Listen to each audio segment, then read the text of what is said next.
Hey there, if you're watching this video, this is going to be part 2 of a series on One Nation Under Blackmail, a book that I'm reading and reviewing by Whitney Webb. I think it's going to inform the Charlie Kirk situation.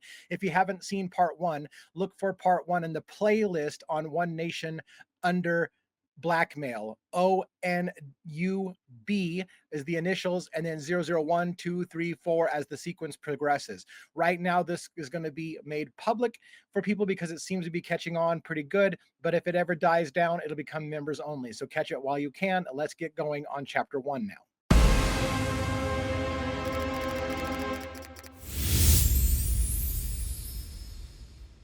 Now, on screen, you see One Nation Under Blackmail, Volume 1. There's a Volume 2, Whitney Webb. This is a monumental piece. It seems to be extremely deep, highly recommended.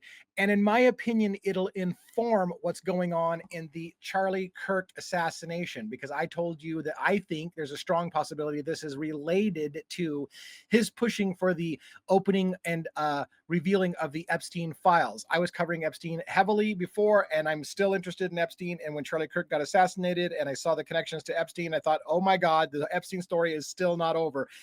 It's a long ways from over.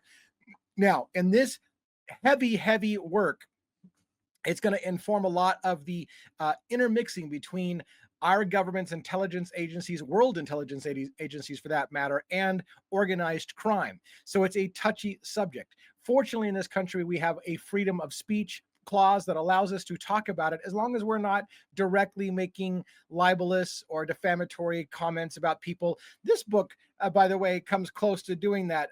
And a lot of times when you're talking and saying this person did this on this date, it comes close to defamation and libel. But of course, if it's documented and you're only citing what is in documents, you can kind of get away with it. I am going to be even further removed from it because I'm going to give you commentary on what she says, this writer tells you is in the documents. So she's running the risk because she talks about people and she names names, she calls people out, and that's a big risk for her.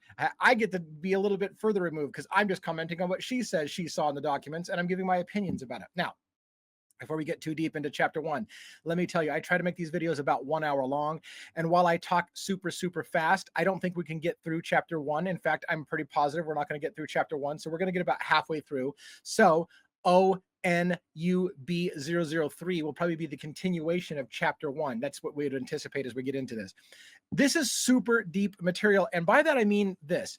There are a lot of names that are going to come at you at 1,000,000 miles an hour. She has a paragraph and she'll drop 5 different names and expect you to remember who these names are. If you are not huge into politics, you probably won't remember these names. Maybe you've heard some of the names before, but it'll be in one ear and out the other. So my job for you in this book discussion is to try to break it down as simple as possible.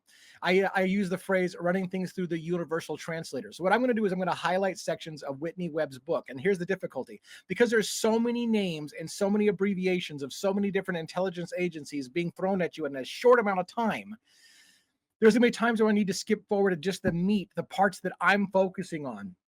And maybe I won't bridge that gap. Like you'll hear about somebody, Whitney, for example. That's just a name I made up. It's Whitney Webb. But anyways, if Whitney's name comes up and I haven't laid the foundational work for who Whitney's is, it's probably because in order to tell that story, it's a lot of pages that'll just confuse people. If you get hit with too many names at one time and too many acronyms at one time, you're going to start to check out. So I'm going to try to do my best to bridge the gap. And I recommend you buy this book for yourself. If you really want to deep dive, I'm going to be glossing over a bunch. You're going to get a ton in this book review discussion, but I'm going to be glossing over a bunch because you'll just simply check out. It's too much information. So if you are an information hog and you want to know this way better than I do or way better than anybody else, I recommend you get these books, volumes 1 and 2. I'm presuming, I haven't read them yet, but I'm already super excited. This book is monumental. She covers a massive amount of facts, and I've done enough research in my past that I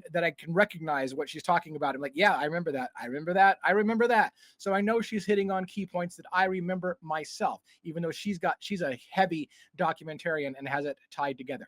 Now, again, she's going to name a lot of names of who knows who and who knows who and then who knows who, and building a case for modern politics. And what happened to Charlie Kirk is where I'm going to take it. This book was written before Charlie Kirk was assassinated, but not before Jeffrey Epstein was assassinated. committed suicide, whatever you want to call it. So we're going to talk about the Jeffrey Epstein thing. We're going to talk about how it relates to Charlie Kirk's recent assassination. This book is going to inform that. I've done way too long of a monologue. This is 5 minutes before we get into reading. Let's get right into the meat and potatoes, as harsh reality might say. Let's jump into, we did the introduction already. We're now on Underworld and then Booze and Blackmail. We're not going to make it to Booze and Blackmail today. We're going to do Underworld. We're going to get about halfway through Underworld. All right, let's put it on screen. There we have it. Chapter 1, The Underworld. Now, I'm going to do my best to memorize or to tell you summaries of in between highlights, right? So here we go. At 2:30 in the afternoon on February 9th, 1942, a fire broke out on board the Normandy, a ship that was in the process of being converted into a troop transport in New York City's harbor. So this is going to basically be a ship that burned down with mysterious circumstances in New York's harbor. This is the start of, at least where she's starting, the connection between the underworld and our modern intelligence agencies like the CIA, FBI, and so on. So pay attention, because again, at the end of the day, what happened to Charlie Kirk, I'm sure happened with things that are going on inside our government at a very deep level, the deep state, as they call it. And again, we're going to get into that more in my show, as I have a spin-off show called Deep Devils with individuals. We're going to dive into the deep state and get into those deeper conversations, which is a little bit beyond just the true crime cases like Idaho 4, Luigi Mangione, Long Island serial killer that I do. That almost feels like candy stories compared to what's happening in a big political mess like this one. Rumors grew, this is back to that burning of that ship in the harbor. Rumors grew that it had been the work of German saboteurs who were intent on disrupting America's early war efforts. So this is World War II time frame. There were people who believed that the ship in New York Harbor was sabotaged by Germans trying to keep us out of the war or keep us from getting involved too heavily in the war in World War II. And so that's the story that was going on. Now, William B. Herlands, the then New York Commissioner of Investigation. Now, a lot of this stuff is precursor to our modern intelligence agencies. So there's a lot of acronyms that'll come and go as agencies grew and changed names and so on. So it can get a little confusing. But anyways, William B. Herlands, the then New York Commissioner of Investigations, summed up the spirit of the times when he said, quote, "We are faced with a grave national emergency. A blackout was imposed over the waterfront area within the 3rd Naval District, which included New York and New Jersey. Many of our ships were being sunk by enemy submarines off the Atlantic coast, and the outcome of the war hung in the balance." So again, we don't talk much about this in this country, about the enemy approaching the shores of the United States and sinking our ships right off the shores. That tends to make Americans very sketchy, very nervous if anybody gets near our coastline to be able to attack us on our coastline. So there was a blackout. I would say what that means is they're trying to keep under the wraps that we're being attacked during this time by the Germans or whatever during this critical time before the war. And they don't want people to know how close the enemy got to our shores. Management and regulation of these critical harbors and coastlines was the responsibility of the Office of Naval Intelligence, ONI. An ONI inquiry was opened on May 1942 into potential saboteurs and Nazi agents operating in the ports and the possibility of U-boat movements off the East Coast. Now, again, if you're not a World War II aficionado, I am certainly not a World War II aficionado, but I know about World War II, and I know it's 1942 time frame, so I know that we're in that time frame. And the Nazis, of course, were trying to take over the world, so we've all been told. And America was lax to get involved in that war. We ended up getting pulled into World War II in large part because of Pearl Harbor. That's another story about whether Pearl Harbor was a fabricated event to get America to go to war because the Americans didn't want to go to war. We'll set all that shit aside and just focus. There's too much. There's too much. All right. The man tasked with overseeing this inquiry was C. Radcliffe Haffendon. So we're going to focus on Haffendon a little bit. The man tasked with overseeing this inquiry into whether or not the Nazis and Germans were attacking our East coastline and sinking ships was this man by the name of C. Radcliffe Haffendon. Haffendon. God, I can't even get the guy's name right. Several of the agents assigned to work under Haffendon had previously worked with Thomas E. Dewey, the U.S. state attorney, who later served as governor of New York. Now, again, like I told you, there's a lot of names, and a lot of names come at you very, very, very fast. So we got Haffendon, and now we've got Thomas Dewey. You're going to hear a lot about Thomas Dewey, the U.S. state attorney, who later served as governor of New York. Dewey was best known for his prosecution of organized crime, and through these contacts, Haffendon learned of the role played by gangsters and other criminal elements on the New York City waterfront. What they were finding is they thought that that ship that burned in the harbor that they were originally saying was the work of German saboteurs may have been an act of organized crime, that they worked with perhaps foreign intelligence or whatever to sink our ships, and criminalized undercover criminal organizations in the United States helped sink that ship. And so there was all these rumors swirling around. What sank that ship in the harbor in New York? All right. Lanza told Haffendon. So Lanza is another individual we didn't even get involved in, but we're going to, Joe Sox Lanza is the individual. Where again, I can't spend time telling you every single person's history because we're going to cut some corners somewhere. Lanza told Haffendon he would need to first speak to Charles Lucky Luciano. Now, a lot of people know the name Lucky Luciano. That is a well-known name in undercover mobster type circles. So Luciano is a name that you should maybe recognize, but it doesn't matter. You'll get to know it now in this story. Luciano at the time was locked away in prison, having been put there by Thomas Dewey. Remember the attorney that we talked about, Thomas Dewey, put him away, right? Governor of New York. Is that what they said? He would later become governor of New York? Anyways, again, best known, yeah. I won't go back to talk about him. Dewey's coming up a lot in here. All right. So Luciano at the time was locked away in prison, having been put there by Thomas Dewey. A delicate series of negotiations were subsequently launched in what is now known as Operation Underworld. So we've got an attorney who's working with a convicted mobster now to help uncover what happened, for example, in that attack on the harbor in New York, because there's rumors that it's an underground mobster maybe involvement in this. And so now we're going to go approach a mobster, if you will, to get some answers. A delicate series of negotiations were subsequently launched as what is known as Operation Underworld. This operation, which the government was forced to reluctantly acknowledge after decades of public denials, involved the recruitment of high-level organized crime figures for work within the American intelligence services, justified by wartime necessity. So stop, full stop. This is what they're trying to say.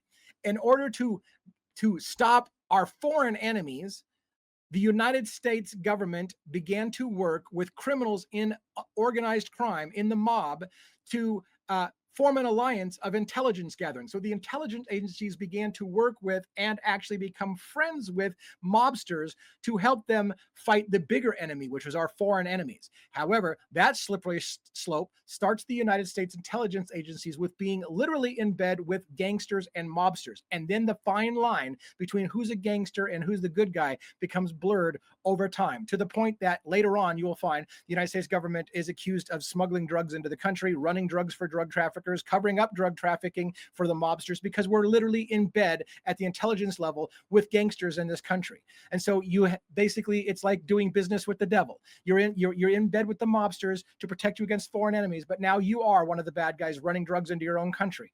Allegedly, although it's kind of well documented. We'll get to that. All right.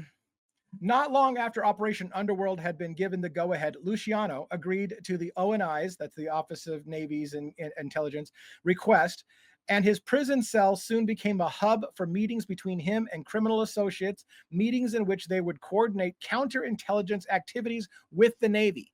So the Navy's meeting with mobsters in prison, having meetings with other mobsters in prison, and working directly hand in hand with our intelligence agencies in the United States, the Navy and Naval Intelligence. So this is the start, at least for Whitney Webb, about how it is our intelligence agencies began to become in bed with mobsters and organized criminal organizations. Let's continue on. Before long, Luciano and his colleagues, Mayor Lansky, chief among them, were helping the ONI collective intelligence for the Allied invasion of Sicily. So again, the mobsters who were tied to Italian connections and what that were helping them inform, an Allied invasion of Sicily. Names and contact information for friendly Sicilians, many of whom were mafia figures, were provided to ONI agents for use in a military campaign. So again, we are now using mobsters to help us get intelligence against foreign enemies, which sounds like a good thing until you realize that you yourself have become the monster. All right. The legacy of Operation Underworld has endured and undeniably forever altered the United States of America and beyond. Indeed, Operation Underworld was the beginning of the creation of a new underworld entirely, one built on cooperation, if not outright symbiosis between organized crime and American intelligence. So that is the start of her book. United States intelligence, CIA, FBI, all of these intelligence agencies had started early on getting in bed with the mob and with organized crime. And they still to this day, according to Whitney Webb, the long history has not been broken. It's gotten stronger. The ties to organized mob, organized crime has gotten stronger over time. So let's continue on. Shadowy alliances. Lucky Luciano was born in Sicily in 1897 and arrived on American shores in 1906. At a young age, he formed his own gang, which offered protection to Jewish immigrants from Italian and Irish organized crime elements in exchange for small fees, extortion fees. Now, again, what we have here is we have a mobster who's helping out with protecting Jewish immigrants. And so later on, when we get, let's fast forward a little bit to Charlie Kirk and all the allegations that Charlie Kirk was involved in Israeli intelligence and U.S. intelligence. And, he himself said, they're going to kill me if I keep talking. Those things you should all pay attention to. You think this is so far distant past that it isn't coming into modern times. I'm telling you, I have a gut feeling this is all related. This is why I picked this book, for us to inform what happened with Charlie Kirk. And it's just one of many, because again, I told you, when they assassinate someone, when they assassinate someone, there's more than one goal being met. So this scenario, Charlie Kirk, Epstein, Israeli intelligence, that's just one reason to kill Charlie Kirk. There was a lot of reasons to kill Charlie Kirk. And so it's oftentimes not just one reason that gets a man assassinated. It's hey, this meets a lot of goals at one time. It makes sense for us to just take Charlie Kirk out. That's probably what happened. But this is one of them, and it's the thread that I'm going to pull. Other investigators, other researchers, other whatever YouTubers, because I guess maybe you can't even call me a researcher. I'm reading other people's work and just breaking it down for you. They're going to go down different rabbit holes. So don't bust my nuts when I don't go down there with them. If they're covering it well, I'm going to let them cover it. This is my bailiwick. This is where I want to focus at. All right. Early on, he met and formed an alliance with another young gangster named Frank Costello, an immigrant from Calabria, Italy. Together, the two consolidated their power by taking control of the numerous environs now considered typical of organized crime: prostitution, narcotics, and even organized labor in New York City's docks.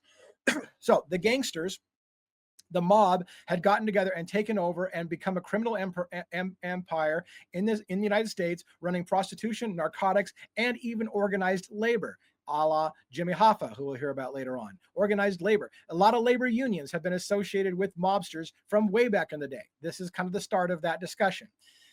Now, again, a lot of this is like, how the frick does this relate to Charlie Kirk? It's going to be this is a 2-book series. This has got 800 and something pages in this book. And we've got a lot of ways to go before we even get to the other book. This series will be going on for months as we inform ourselves about the pieces behind the Charlie Kirk assassination. I think that a lot of this is going to come into play, but let's just do it together. Let's learn together. Let's talk together. Let's educate ourselves. As their business expanded, so too did their revenue. Soon, Luciano and his cohorts were being propelled to the heights of power in New York City. Thomas Dewey once commented that Luciano's business was far-flung and brought in a colossal revenue. This was estimated to be far, far in excess of $12 million a year. I assure you, the number is much, much bigger today. But the point being is that this, again, Luciano had started to become high respected in New York with powerful elite people. This is what happens. These mobsters are heads of your business. They're in bed with business, and they're in bed with U.S. intelligence. So keep all of that in mind when you start going down the rabbit hole of all the conspiracy theories of who wanted to kill or assassinate someone. Joining Luciano and Costello in their criminal enterprise was Meyer Lansky and his close friend Benjamin Bugsy Siegel. You may recognize that name as well. Lansky was well connected in Jewish mob circles, and he, along with Siegel, had amassed significant wealth during the Prohibition era. So Bugsy Siegel is a name you probably might recognize if you're into the whole mobster stuff. We're not going to go heavy into that, but it's a name that you may recognize. Lansky was also instrumental in bringing mob groups into the world of gambling, helping set up casinos in the Caribbean that would be utilized to wash the money generated by their various vices and rackets. Casinos have long been a great way to launder money. It's a way to just change money left and right very, very quickly. It's a way to hide things off the books. It's a way to move money. Casinos became a great part of this is why they've always said mobsters own Vegas, because the casinos are a great way to move and launder money. Perhaps most important of all was that Lansky had also helped develop the use of a complex banking network, which he adopted in an effort to avoid the fate of Al Capone. Al Capone, who they wanted on murder and various other things, ended up getting busted on tax evasion issues. And so these guys would start working with banking. How do we avoid getting busted like Al Capone for taxes? Now, it gets super, super convoluted, and most Americans aren't going to be able to follow the paper trail. I get it. I'm doing my best to put this in simple language to just all I want you to do is just keep in mind that there's a huge amount of documentation that puts all of these criminal underworld in bed with the United States government's intelligence agencies. That's really the big takeaway you need to take. All these pieces of all the details that I'm giving you are just to cement to you that it's not just me pulling it out of my ass and saying, oh yeah, we're in bed with the mobs. It's just not me pulling it out of my ass. I'm trying to, if you don't retain names and dates and all that shit, just feel comfortable that it's well documented. And if you need to have those names and dates, get this book, read it for yourself, do the research, and do whatever you want with it to get yourself more educated. This Luciano Costello Lansky Siegel alliance was the basis of what subsequently became known as the National Crime Syndicate. All right, we're going to move on. In 1936, the emerging crime network took what, at first glance, appeared to be a major blow following the arrest and successful prosecution of Luciano by Thomas Dewey. So again, in 36, Thomas Dewey prosecuted Luciano, put him away. In the 40s, towards the war, he's actually working with Luciano to help with the war effort. So the prosecution of Luciano by Thomas Dewey in a spectacular, if not sensational trial. Luciano's apparent downfall came via an assault on the New York City's prostitution rackets, which his organization firmly controlled. As Alfred McCoy summarized, quote, Dewey's investigation felt that the forced prostitution charge would be more likely to offend public sensibilities and secure a conviction. Full stop. I want to explain this.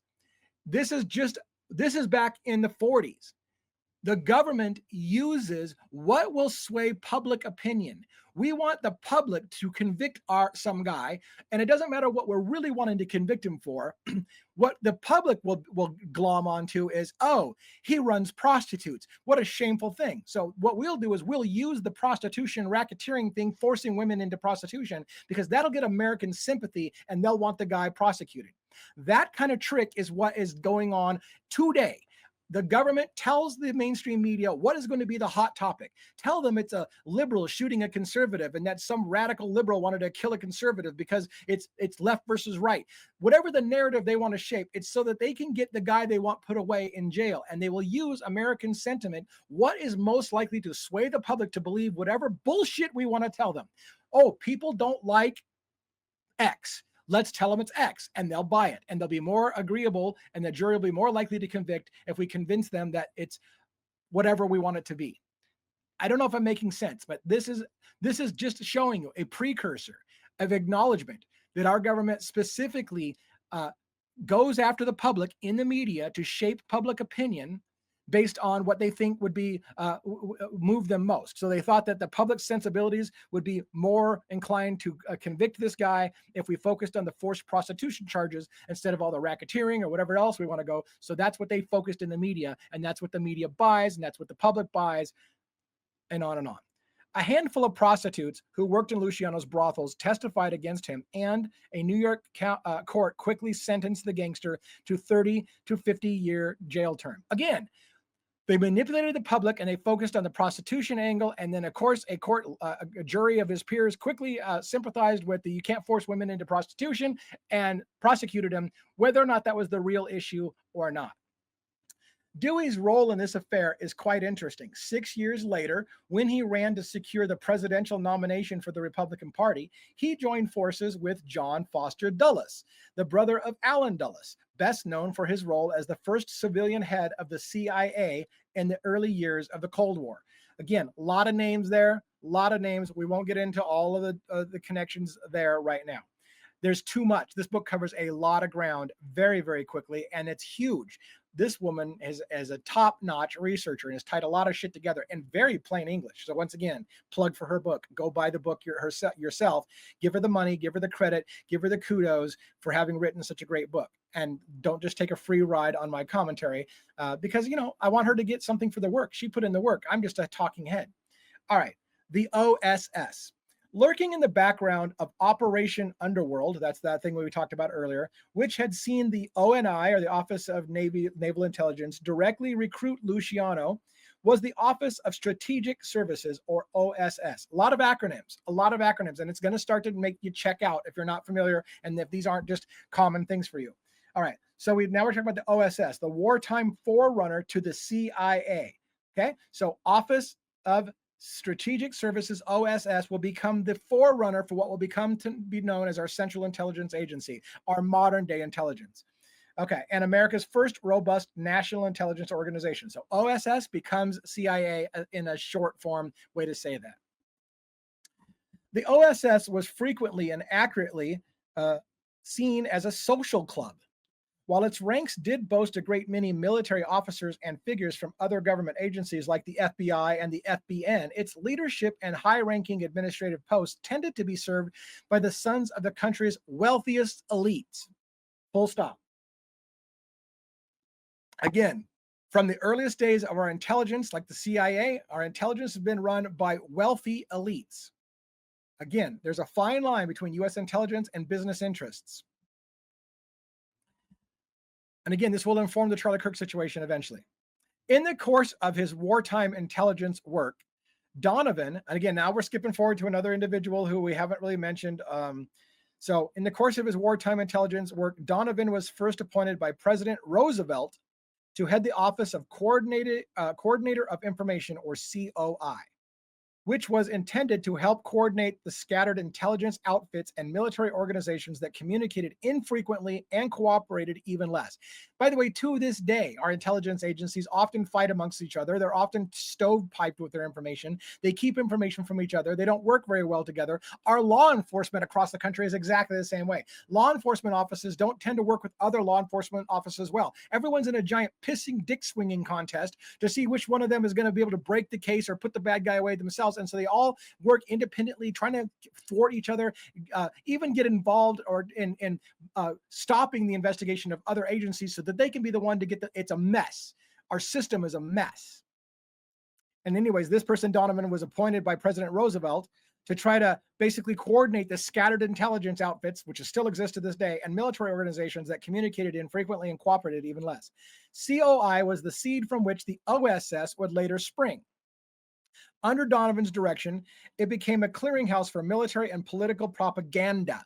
Propaganda. That's the key word. Military and political propaganda, not just on foreign intelligence, but on the American people. They give propaganda to the American people to sell us whatever it is that is their agenda and their goal, which oftentimes is synonymous with what's the goal of big business, mobsters, and those kind of things. This was in no small part thanks to Donovan's close friend, a British intelligence operative by the name of William Stevenson. Stevenson was the wartime head of the British intelligence unit in the United States, headquartered in New York City. All right. Again, names are coming left and right. I'm going to try to do my best to try to just get us to put some of the noise behind and focus on the big picture. If you want the minor details, all these details about who is connected with who and who's in MI6 and whatever and British intelligence, read the book. It's right there. It's a lot of see, there's MI6 all through this part that I'm skipping. Anyways, you can't digest it all. We're going to do our best to put this in simple terms. Stevenson developed a close working relationship with J. Edgar Hoover, who seemed to be enthusiastic about being a liaison to the British intelligence on matters concerning the war in Europe. At this stage, the U.S. had not yet entered the conflict. So J. Edgar Hoover, head of the FBI, will eventually, right? Is that right? Shit, I better not be wrong about that one. Anyways, this relationship between Hoover and Stevenson would ultimately break down by 1941. Soon after, Stevenson, that's British intelligence, and now J. Edgar Hoover, they're trying to work together. That relationship breaks down. Soon after, Stevenson began to cultivate William Donovan, who increasingly challenged Hoover's position as the sole conduit between the Americans and the British. So everybody's fighting about who's going to be in control of the communication between the Brits and the United States. And I know it's confusing. Bear with us. I'm trying to summarize it down to the parts that are important. But again, she's got entire chapters where she'll expand upon this more. And so we'll deal with it more later, coming later. Well, anyways, yeah. When Donovan was appointed by Roosevelt as the coordinator of information, COI, and subsequently formed the OSS, which will later become the CIA, an intense bureaucratic struggle erupted between Hoover and his rivals. So again, there's a big pissing match going on between Hoover and Stevenson, as will be discussed in greater detail in the next chapter. So we're going to get into that more. We'll just kind of brief on it now. This struggle allegedly led Donovan to coordinate with organized crime kingpins, namely Meyer Lansky, to blackmail Hoover in an effort to bring him to heel. These are people within government blackmailing each other, trying to bring each other down. The shit that the public sees is, oh my God, Hoover was a cross-dresser, or whatever the case may be. That was Roosevelt, I think it was. Anyways, point being is that they will blackmail each other as all this game to try to get power and control over each other. And again, we're just looking at high level stuff. Yes, I'm getting into the weeds with names, but let's just focus on the high level as much as possible. I'll try to keep it simple for myself too. It's complex to me. Like it's not like I know everything and I'm going to dumb it down for you guys. No, it's hard for me to follow as well. I'm trying to get the key high points for us to focus on. As efforts were undertaken to get the American intelligence apparatus up and running, the BSC undertook a propaganda campaign aimed at gathering support for such an institution. This is a propaganda, I think, against the United States, but I'll show you. So the BSC, which is, I think, British, a British organization, undertook a propaganda campaign aimed at garnering support for us to get an American intelligence apparatus up and running. So Maul, that's an individual's name, in his book, Desperate Deception, shows how BSC assets seeded the idea through mass media, which in turn was circulated up to the heights of political power. One characteristic incident took place in May of 1941, just a month prior to Donovan's meeting with Sherwood, and it was the 9th of May that, quote, Vincent Astor, FDR's friend and New York area, so Franklin Delano Roosevelt's friend and New York area coordinator of intelligence, sent the president a clipping from the New York Herald Tribune that was probably a plant to build the consensus for voices calling for the British intelligence that the British intelligence wanted. So let me try to break this through. Let me run that through the Universal Translator. British intelligence is planting news stories in American newspapers that'll funnel up to the president and inform the president of what American people want by having British intelligence seed American newspapers. That shit still happens. All right. So the Herald Tribune was BSC's favorite outlet for planted articles. They would frequently plant articles in our Herald Tribune. Moreover, the putative author George Fielding Eliot was a devoted British sympathizer, one of the most influential people in the BSC from the fight for freedom, and a favorite vehicle for planted articles. Citing the threat from fifth columnists and enemy agents, Eliot pointed out with alarm at the lack of coordinated effort of the FBI, ONI, and G2 intelligence. So British intelligence is influencing American papers and public to basically call for a stronger intelligence agency in the United States, shaping public opinion. The idea of a fifth column, so that's what they had this thing called the fifth column. The idea of this is what the fifth column was being promoted onto the U.S. people, the population. And again, most of us today didn't live through this era. I didn't live through this era. So I'm trying to talk about something that I didn't witness firsthand. But the idea of a fifth column was a prime component of BSC propaganda and would later be adopted by the OSS itself. propaganda used against the American public. It was used to attack isolationist holdouts against America's entry into the war. Let me try to explain this to you. America as a population did not want to get involved in World War II. They didn't see it as our problem. But American intelligence agencies wanted to get America into the war. We were trying to find ways to get us into the war and get American public to support going to war. This is why some people believe, for example, and I know it's a crazy conspiracy theory, that we knew that we were going to be attacked in Pearl Harbor and we allowed it to happen because it would allow Americans to get outraged and go, oh my God, it's time for us to get into that war. They just destroyed a whole bunch of ships in our harbor and killed a bunch of soldiers. There's an argument to be made that intelligence knew that attack was coming and allowed it to happen because Americans were too slow to act. Later on, fast forwarding to shit that you don't need to know, we talk about 9/11 and how there was the project for Project for New American Century and a new Pearl Harbor, where a political think tank literally said, we need to invade the Middle East, but Americans are too slow to act to invade the Middle East. So if we want to protect ourselves as a superpower in the centuries to come, America needs to invade the Middle East. But America's too slow. The public's too slow for that sentiment. We need a new Pearl Harbor, something that'll make America get pissed off and go kill all those Arabs in the Middle East. And so we get attacked on September 11th. Is that by design? Some people say yes. We'll put that aside. All right. The fifth column was purported to be composed of enemy agents and their sympathizers with a mandate towards sabotage and other violent activities. Basically, okay, let me continue. According to Maul, one of the strongest promoters of the notion of Nazi fifth column active in America was Chicago journalist and close associate Donovan named Edgar Ansel, who was subsequently identified as an asset of British intelligence. The fifth column, however, was simply an exaggerated threat.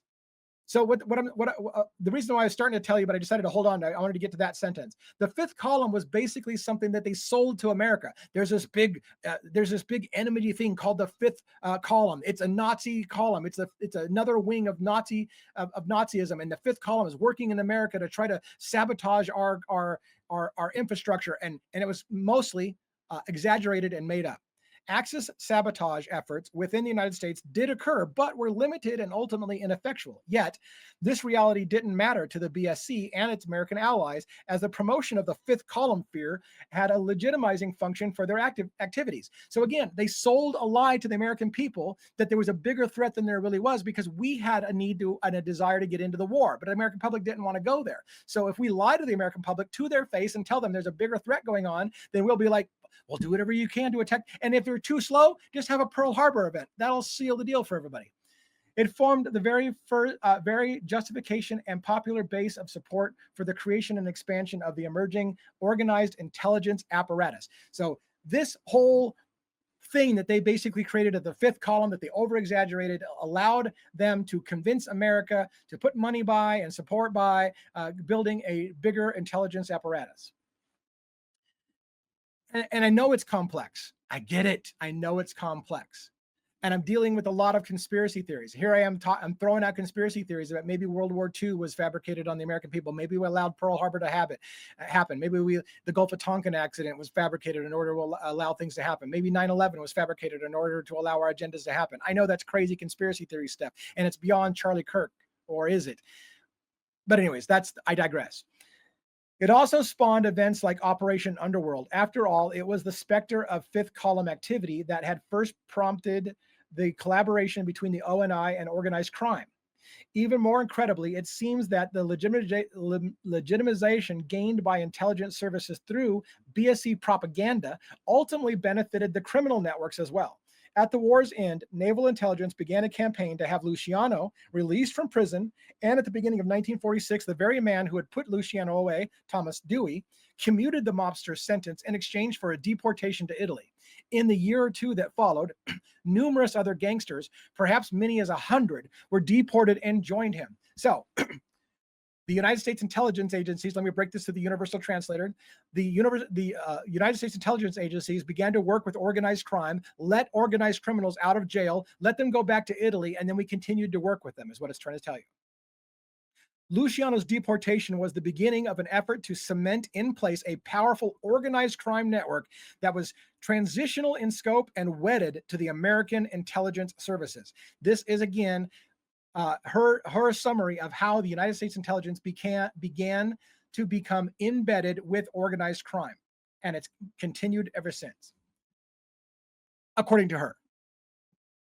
Deported alongside Luciano, for instance, was Frank Coppola, the powerful Detroit, I probably pronounced his name wrong, and I'm probably going to do it a bunch of times, the powerful Detroit mob boss who had something of a mentor to Jimmy Hoffa, the mob-linked head of the Teamsters Union.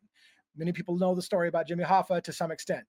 The use of the Teamsters pension fund for organized crime linked financing occurs throughout this book. By the 1960s, Hoffa and the Teamsters were working closely alongside the CIA. Hoffa, you've heard a lot about the Hoffa and mobsters and Teamsters. Now you're hearing she's saying, and they're directly linked to the CIA, particularly on efforts to assassinate Fidel Castro, who had seized many of the mob's casinos during the course of the Cuban Revolution. Coppola himself was linked to American intelligence. He was said to have been behind the 1946 May Day massacre in Sicily, allegedly financed by former OSS Chief William Donovan, in which 8 people were killed and 33 wounded. 33. We'll set that aside. 498 people, mostly left-wingers, were killed in 1948 alone. There's a lot of shit there. And it's probably beyond the pale of this discussion for now. So I'm just going to skip past it. Now we're going to go to the drug connection, and we're going to get a little bit of that. We'll try to finish up this part of chapter 1 here coming up soon.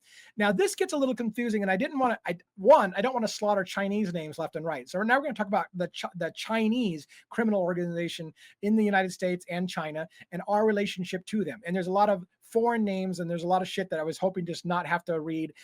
And frankly, I was thinking it wouldn't be terribly important. It turns out it's probably going to be much more important than I expected, but I highlighted some things. I tried to minimize it. I'll do my best to run it through the universal translator and not slaughter a bunch of Chinese names. But the big thing is opium and pharmaceutical companies. If you don't think that doesn't catch your attention, it should. Pharmaceutical companies, opium, that whole thing is existing today. I can side tangent. I'm fighting right now, side tangenting. Chinese opium production was unorganized, distributed among many different warring factions, and under Chiang, however, a suppression was carried out with the sensible goal of wiping out the opium trade in the name of public health. So let's wipe out opium in the name of the public's safety. Behind the scenes, however, the KMT, which is a Chinese organization, was doing quite the opposite. The suppression of opium production was actually an integrated effort to centralize it, placing production, distribution, and ultimately control of the substance in the hands of a joint KMT Green Gang monopoly. Now, I can't explain the entire history of the United States intelligence agencies and drug running, but it has been rumored by many conspiracy theorists that our government, our intelligence agencies, runs drugs into this country. And when they go after the war on drugs is more about shutting down their competitors than it is about actually public safety. This is the reason why, and I'll side tangent, I wasn't going to. This is the reason why, oh my gosh, this is the reason why after we invaded Afghanistan recently and took over the opium fields, guess what we had? An influx of cheap opium in the United States, and pharmaceutical companies were getting busted because doctors were pushing opium on everyone. And we also had a heroin epidemic in this country of unprecedented proportions. And that never happened until the United States government and our intelligence agencies took over the poppy fields in Afghanistan. If you don't think that's a connection, I don't have anything else to say to you. You probably are watching the wrong channel. We'll put that aside because maybe it's outside the scope of Charlie Kirk, or maybe it's going to connect later on in this book. Support for the KMT opium monopoly came from Western modernizers, including the Rockefeller Foundation, which had set up shop in China during the 1910s. Rockefellers, big United States money family, the Rockefeller Foundation set up shop in China in 1910. This is the part of the connection between us and the Chinese drug trade and all that stuff. Through this apparatus, the Rockefeller Foundation undertook efforts to promote modern science, and developed medical education programs and set up hospitals. It is likely that the foundation's support for opium monopolization was intrinsically bound up with the health crusade, since opium had important wide-ranging medicinal applications. So the Rockefellers are going into opening hospitals. They need cheap opium, so they get involved with the opium drug trade in China to get cheap opium, and that's just the start of shit. This is the devil's advocates. That's in the past. We don't do shit like that anymore. Au contraire, mon frère. But I'm just talking head and an asshole, so let's move on. After the First World War, the nascent League of Nations formed an advisory committee on the traffic of opium and other dangerous drugs, because they always want to post it as they're protecting Americans. We're just going to stop that dangerous drug trade, which really means we're going to stop our competitors so that we can centralize all of the control of the opium and we can make all the money and not our competitors. It worked closely with the Rockefeller Foundation's International Health Board, the parent of the China Medical Board. The overarching imperative of the League's efforts for global drug regulation was to rationalize the production of opium and other precursors, and to consolidate drug refining and distribution within a series of select major pharmaceutical corporations. So let's take the illegal drug trade and let's make it legal by having all the opium come to our pharmaceutical companies. Everything will be great and dandy. And sure, one can argue using opium for medicinal purposes like dulling people's pain is acceptable, and maybe just getting high on your couch isn't. That's a story for another day. Under Cheng's leadership, China simultaneously kowtowed to the League's initiative while using the monopolization drive to cement itself at the center of drug production for both the criminal underworld and the legitimate overworld. So again, we've got the drug overlords running the drug trade for opium and also selling it to legitimate hospitals and Rockefeller Foundation for use in hospitals. Same exact criminal organization making money two different ways with it.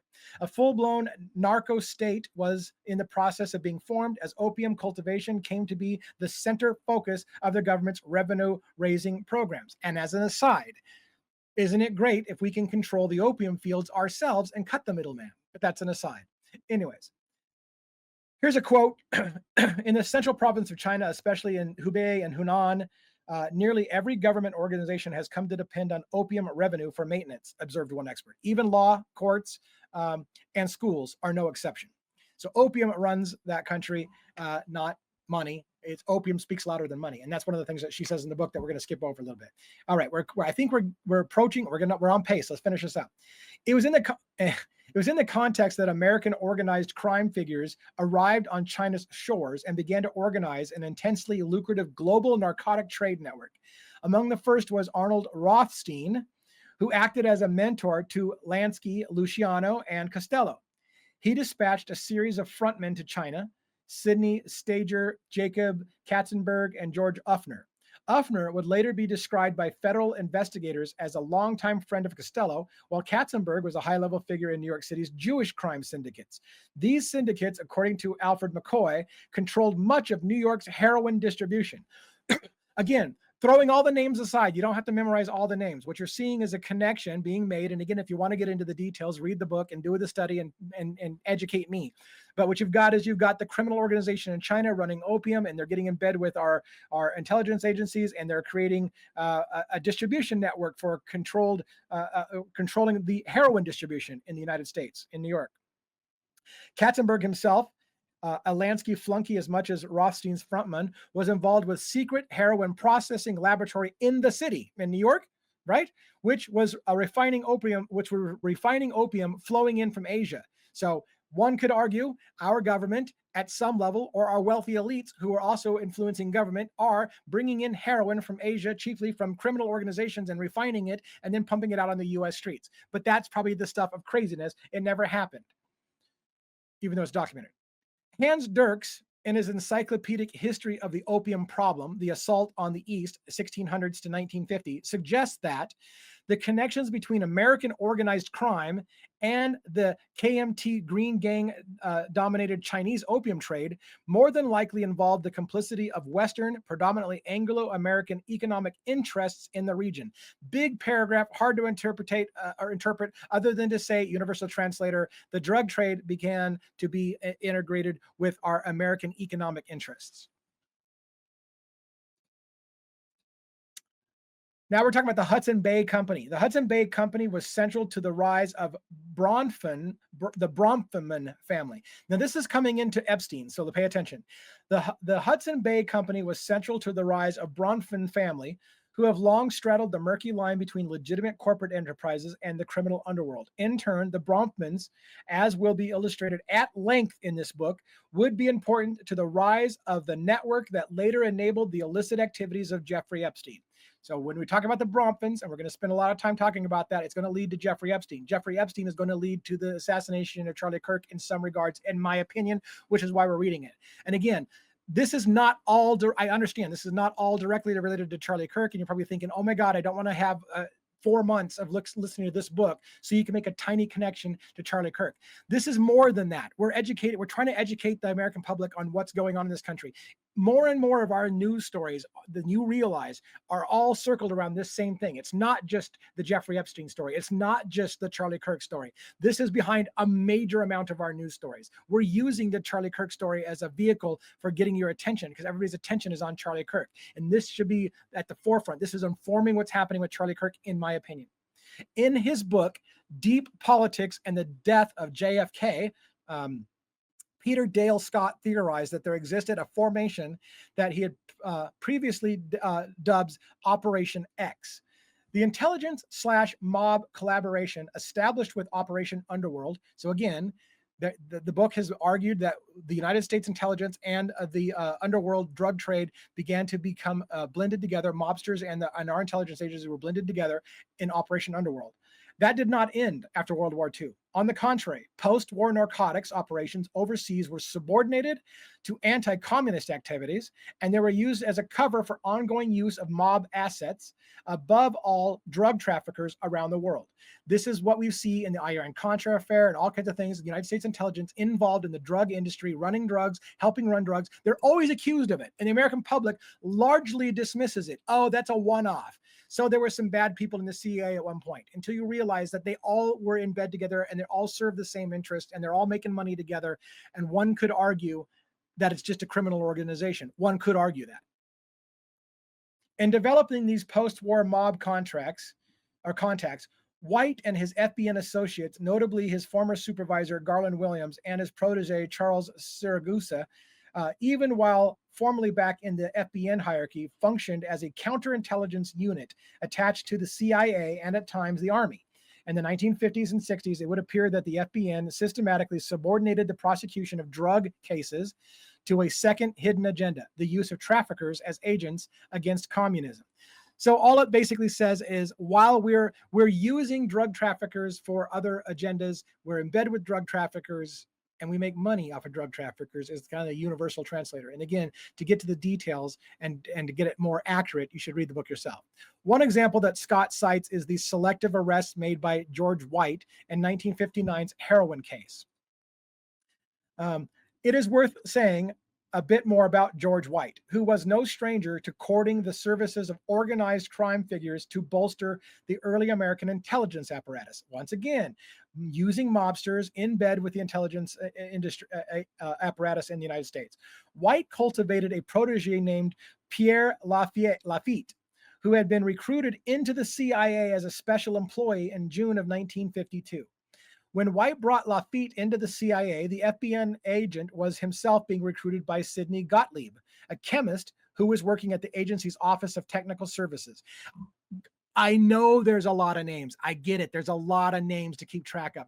Try to just get the big picture. Again, if you want the details, read the book and study it yourself. But I know there's a lot of names. But here I'm super interested when you talk about opium and you talk about Gottlieb, you talk about, guess what? The big no-no. MK Ultra. Here we go.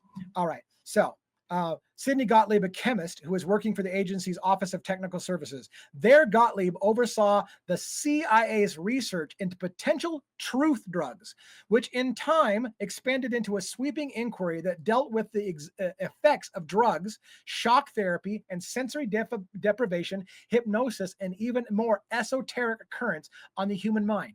During this time, our government was working on mind control. How can we mind control people? They used drugs, they used sleep deprivation, they used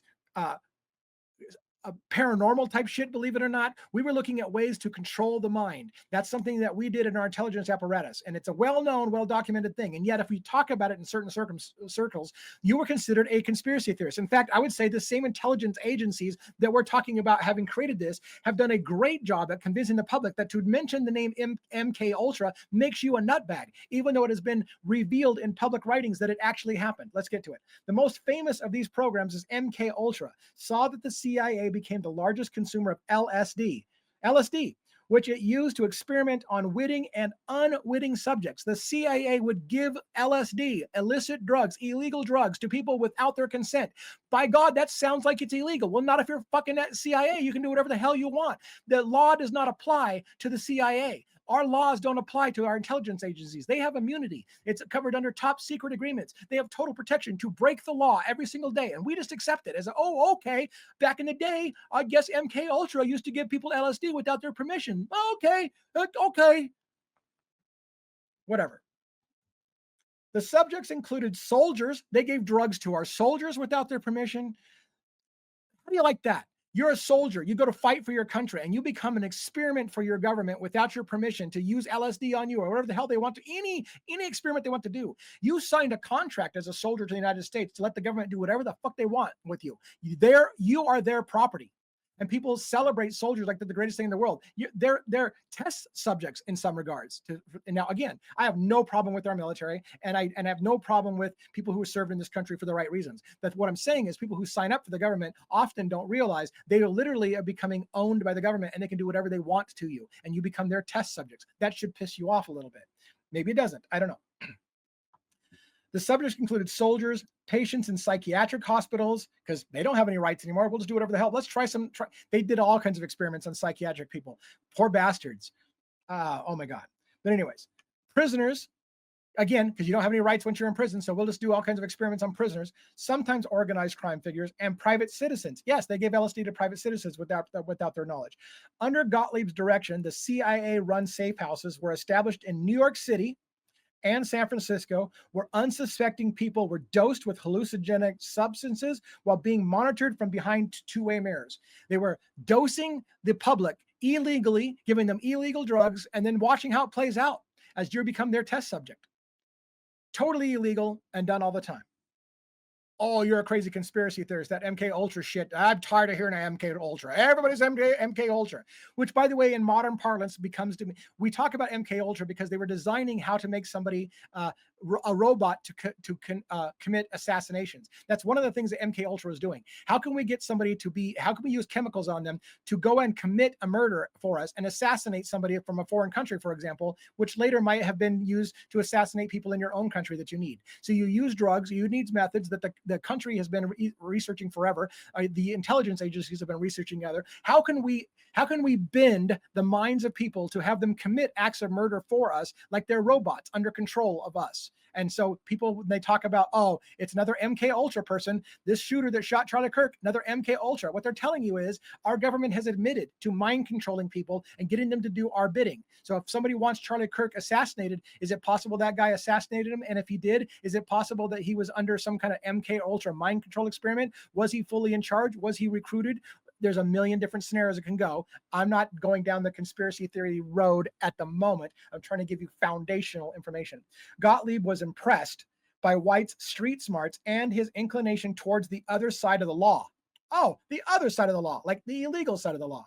Traits that were necessary for a covert drug program. So the CIA is doing illegal shit with drugs, and he's fascinated. Hey, look, I love that we can bend the law. We can do some illegal shit with some drugs. Let's get on it. Let's see what we can do to people if we give them enough drugs and get the right kind of drugs. What concoction can we do to make people into our unwitting soldiers or assets?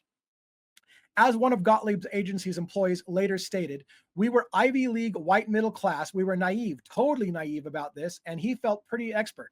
We knew the whores, the pimps, the people who brought in the drugs. He was a pretty wild man. Under the alias of Morgan Hall, White maintained a safe house in Greenwich Village, New York City, where he supplied unsuspecting people with LSD and other substances. In order to lure people into his web, he deployed false life stories. He posed alternatively as a merchant seaman or a bohemian artist and consorted with a vast array of underworld characters, all of whom were involved in vice, including drugs, prostitution, and gambling and pornography. Here comes basically soon, I think, the hint of what Jeffrey Epstein was doing with the honeypot. It's just like this. In 1955, Harry Anslinger, the commissioner of the FBN, transferred White to San Francisco to fill a vacant spot as the FBN district supervisor for the city. This was by no means the end of his work with Gottlieb and the CIA. Instead, he was granted control of MK Ultra, Sub-Project 42, or as White called it, Operation Midnight Climax. Midnight Climax involved, listen to this, Midnight Climax involved a safe house, much like the one set up in New York City, which was then decked out with electronic surveillance equipment. Prostitutes were then enlisted who would lure unsuspecting clients back to the pad, where they would then be slipped LSD. John Gottlieb, a Harvard psychologist who was on the CIA payroll, best known perhaps for developing personality assessment systems, later admitted in congressional testimony that the agency was interested in the combination of certain drugs with sex acts, and he looked at the various pleasure positions used by prostitutes and others. Some of the women were professionals that we use were very adept at this practice. This is almost identically to what I'm telling you Jeffrey Epstein was doing. He was running a safe house known by our government to bring people in, Johns, if you will, to have sex with people and possibly do drugs, all while being secretly recorded to be used as blackmail, experiments, whatever the case may be. That's what was going on in Epstein's thing. And there's a reason why our government wants no investigation into exactly what Epstein was doing, who he was connected with, who he was in business with, because the shit that was happening then was also happening just recently, very, very recently. And people like Charlie Kirk were saying, let's open up the files. Let's find out who Jeffrey Epstein was in bed with, who went to his place, who did he know? I'm not going to stop talking about this until crack, I'm dead. And I hate that was so blunt and unexpected. I'm sorry about that. But that's exactly what I'm saying could have happened. One of the scenarios. He was pushing for open transparency about Epstein and that honeypot situation and who was in bed with them. And he was not going to stop talking about it. And then someone shot him. But I'm sure it was just a crazy liberal or maybe ultra conservative that Charlie wasn't conservative enough. You pick the narrative. It changes almost daily at this point. I'm trying to see how much further we have to go. There's some highlights there. Shit. I wanted to go to Supermob. We'll still try to go to the Supermob. All right. All right. Yeah, we're going to try to get to the Supermob, which is going to take us a little bit over an hour. During this period, investigations into organized crime in America were soft-pedaled if they took place at all. During this period, let me repeat that. Investigations into organized crime in America were soft-pedaled if they took place at all. In part thanks to coercion, blackmail, particularly the blackmailing of FBI Director J. Edgar Hoover. Did J. Edgar Hoover go to some place like this where it was a surveilled area where he was with a prostitute and got caught on camera and then was blackmailed? That's the kind of shit that you're talking about. When you can blackmail presidents, when you can blackmail heads of your intelligence agency, whatever the case may be. This is how you get blackmail on people, and this is how you own countries. This is how you take over everything. Then we have a little talk about Air America, which is a CIA premier airline that they ran back in the, it remained active from the 1950s into the 1970s. Again, if you know a lot about history, Air America was known for supposedly bringing in drugs and cocaine on flights to America and things like this. We're gonna put that aside for now. The Flying Tiger line, which is another line of airlines thing, would later have a major presence at the Rickenbacker Airfield, and it would basically become known as Federal Express. Federal Express basically folded the Flying Tiger line into them. I'm kind of skipping ahead a little bit so we can get this done in a decent time. The airline's relocation was thanks in part to Jeffrey Epstein, who had chiefly relocated to manage cargo for Leslie Wexner's The Limited. Those names, Jeffrey Epstein and Leslie Wexner, are going to be enormous parts of the Charlie Kirk situation, in my opinion. And we're not going to get to it until chapter 17.